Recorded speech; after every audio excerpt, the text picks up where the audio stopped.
ಪರಿಶೀಲನೆ ನಡೆಸಲಾಗ್ತಾ ಇದೆ.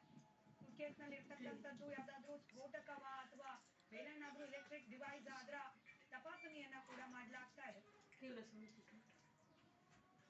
ಮತ್ತಷ್ಟು ಡೀಟೇಲ್ಸ್ ನೊಂದಿಗೆ ನೇರ ಸಂಪರ್ಕದಲ್ಲಿದ್ದಾರೆ ಸ್ಥಳದಿಂದಲೇ ನಮ್ಮ ಪ್ರತಿನಿಧಿ ಸುರೇಶ್. ಸುರೇಶ್, ಏನ್ ನಡೀತಾ ಇದೆ ಸದ್ಯಕ್ಕೆ ಕಾರ್ಯಾಚರಣೆ? ಡೀಟೇಲ್ಸ್ ಹಂಚ್ಕೊಳ್ತಾ ಹೋಗೋದಾದ್ರೆ ದೃಶ್ಯವನ್ನ ತೋರಿಸ್ತಾ. ಖಂಡಿತ ಸ್ಮಿತಾ, ಬೆಳಗ್ಗೆಯಿಂದಲೂ ಸಹ ಒಂದು ರೀತಿ ಆತಂಕಕಾರಿ ಸುದ್ದಿ ಬರುವಂತದ್ದು ಸುತ್ತಿತ್ತು.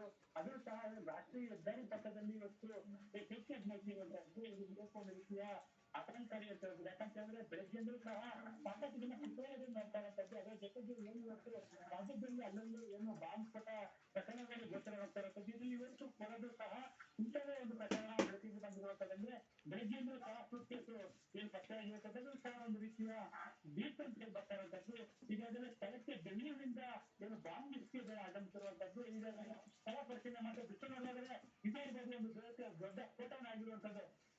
ಅಂದ್ರೆ ಏನು ಬಾಂಬ್ ನಿಷ್ಕ್ರಿಯದ ಈಗ ಸದ್ಯವಿದ್ದಂತಹ ಈ ಸೂಟ್ ಕೇಸ್ ಅನ್ನು ಬ್ಲಾಕ್ ಮಾಡಿರುವಂತದ್ದು. ಅದು ಯಾವ್ದಾದ್ರು ಸ್ಫೋಟಕ ವಸ್ತು ಇದೆಯಾ ಅಥವಾ ಸುರೇಶ್ ಸಂಪರ್ಕದಲ್ಲಿ ಮತ್ತಷ್ಟು ಅಪ್ಡೇಟ್ಸ್ ಲಭ್ಯವಾಗ್ತಾ ಇದೆ.